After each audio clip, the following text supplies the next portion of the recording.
attention in the young athlete. So some things might sound pretty self-explanatory, but some things are also more important than we really realize. I was asked just recently to give this talk to some students at school, so I thought I would pass it along. So the first thing is you want to make sure that you use proper equipment. So that means if you're a hockey player, if you are a football player, you want to wear your helmet, you want to wear your pads for that protection. In addition, it's very important to get the proper footwear. So proper footwear could be anything from, let's say if you play soccer and you need those cleats, if you're a runner, you need cleats, or if you step and stand on the insides of your feet, where you're a pronator, or if you kind of stand on the outside of your feet and are a supinator. Those cause issues with, as you can see, if I stand on the inside, my arches, my knees are inward.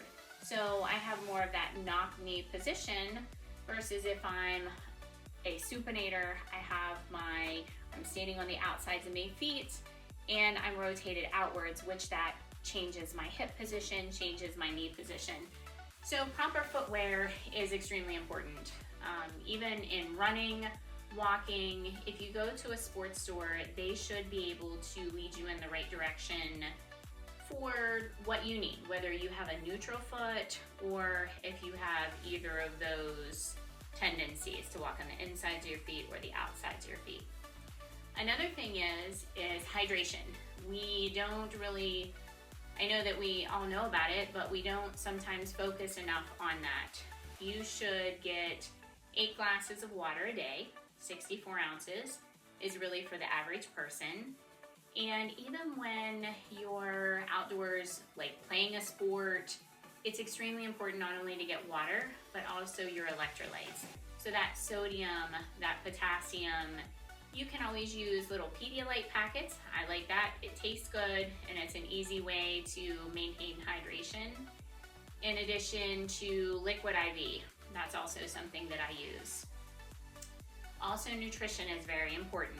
So nutritionally, you eat fruits, vegetables. We all know, the food groups and what's important, but you get your vitamins from your fruits and vegetables. And then you can always supplement, but you want to make sure that you're getting your vitamins naturally because it's absorbed better in the body versus having to take a pill for it. Also, lean protein is extremely important. So a lot of sports teams even use chocolate milk because chocolate milk has the proper protein to carbohydrate ratio, which is very good for you, and it sucks into those muscles. Your muscles utilize it. Your muscle belly comes out and it has tendons on the ends of it to attach to the muscle. Where that muscle belly is, when you use that muscle, it's almost like as if you would have if you think of a nylon rope, and then you take a butter knife and you kind of gnaw away at it and it kind of frays out. Those little frays are what your muscle does when you're working it. So when you're working your muscles, that's how they tear down, they break down, and then we have to build that back up to nice and strong. Without extra protein, if you're not drinking that protein or eating that protein afterwards or during your workout, then you're only repairing with what your body has already, like inside.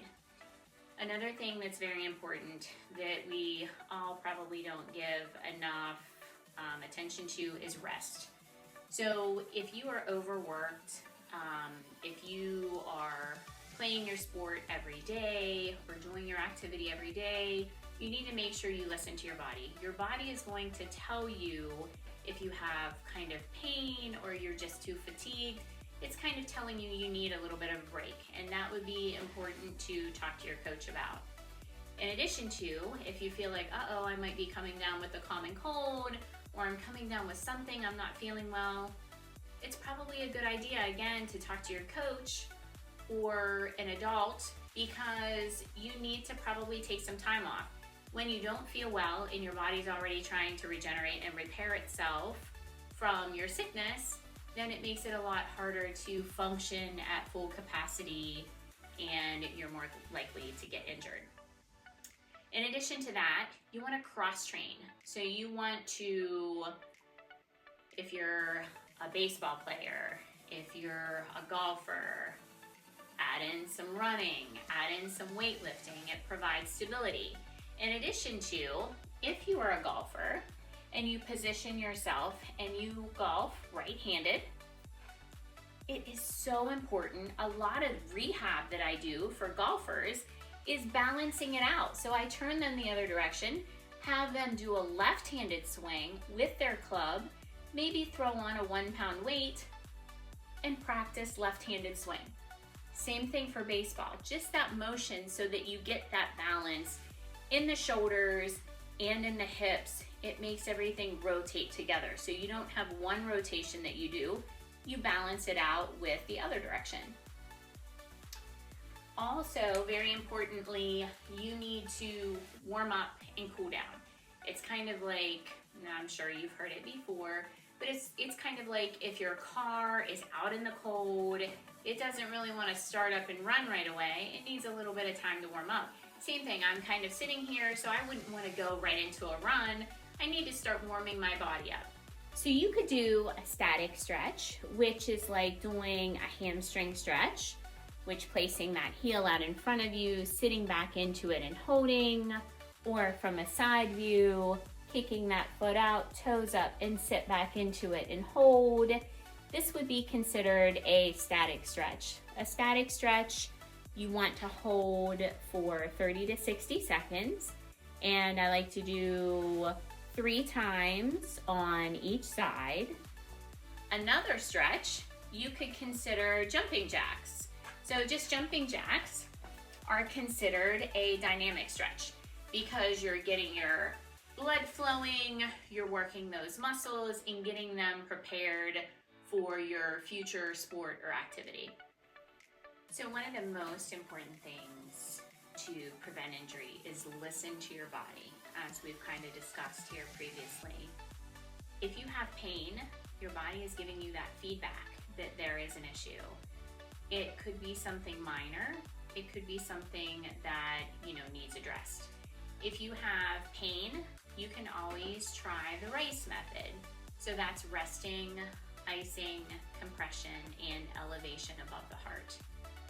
If the pain doesn't seem to go away, or if you have severe swelling in a knee, severe bruising after a traumatic injury, so after something that happens that caused your pain, or if you have like a painful popping when you extend your knee and it's painful, or if you go to take a step and your knee buckles, those are things that should be addressed early on. You don't want to wait that out too long, especially if that is new after an injury occurred, because you can have a small tear and that tear could regenerate, heal, scar up, the tissue will heal up and support with some scar tissue in there while it's healing. But if you have a partial tear, let's say a moderate tear, especially like that Achilles tendon is a common problem for injuries. But if you would have a little tear there and then it could advance to a moderate, or if you would have a moderate and then you have a complete tear, you're looking at surgery possibly, and especially if it's a complete tear, because you wouldn't have that control of lifting your toe up and you would need to see a doctor. So I always like to err on the side of caution, and you should see your doctor if something is very painful, if you have any instability like that buckling joint, or if you have that popping and clicking and it's painful while it does that. For today's discussion, I'm just going to go over a couple things for stretching, a couple stretches that are really, really important when you're talking about a young athlete, maybe a junior high, high school, college. A lot of times, a frequent problem in stretching programs is we don't stretch things that really need to be stretched. So we do a calf stretch, which here's my little step. I'm going to demonstrate a nice little calf stretch. We're stretching our gastroc. Our gastroc muscle is the calf muscle attaching to the Achilles tendon, and it comes up behind that knee. So this is a gastroc stretch. The forgotten stretch is the soleus, which attaches down here midway through. So this is the gastroc, the main stretch that we do for our calf muscles and to stretch that Achilles. But the forgotten one is the bent knee. So by bending that knee, we now are focusing more on our soleus muscle, which is, again, that forgotten muscle that a lot of times is not stretched. Another muscle group that really needs to be stretched is that chest muscle. You can get in between the door, or the elbow, and the hands, lean into the door so you open up that chest. Over time, as we get older, we do end up being a little bit more this way, so we have to open that muscle up. And everything we do is in front of us, so by stretching that, that helps to prevent injury. At a later time, I'm going to go over some really good stretches, like just a full body basic stretching program, but those are really the ones that I feel like should be addressed for young athletes. So to get into some strengthening things, I like to focus on things that are bilateral. So this is a closed chain activity, which means that my feet are stationary on the ground. It's not like doing leg extensions or like a leg press pushing out. My feet are stable on the ground, knees, toes front, feet hip width, shoulder width apart, and that nice tall squat. And if you've seen some of my other videos, we talk about that good positioning for that squat. Knees do not pass the toes. We sit back into it. Back is nice and flat. Very important for strengthening the legs for a numerous amount of activities. So another one that I really like to show young athletes is a side lunge. So stepping out to the side, keeping those shoulders up, side lunge, back up, and take it out to your other side and back up. This is a great strengthener for the glutes, your gluteus medius and minimus, in addition to stabilizing those knees. So that is a great exercise for strengthening either before or after in post-recovery for an ACL tear. Another really good exercise is a single leg deadlift. You can hold weights or you don't have to use weights. It's also called a golfer's lift. And what you do is you keep your chest up, navel in, and you bend just at the hips. But we lift one leg. And then of course, once we do it on one side, we have to balance it out and do it on the other side. With that single leg deadlift or the golfer lift, you are increasing stability in your hips. So whereas squats are very good, keep things bilateral, sometimes you have a little bit of instability, and this helps to provide and bring in that stabilization.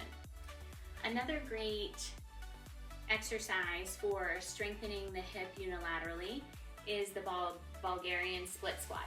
So you step out from the bench, you rest one foot up on the bench, nice and tall, and you're going to bend the knee does not pass the toe, back up.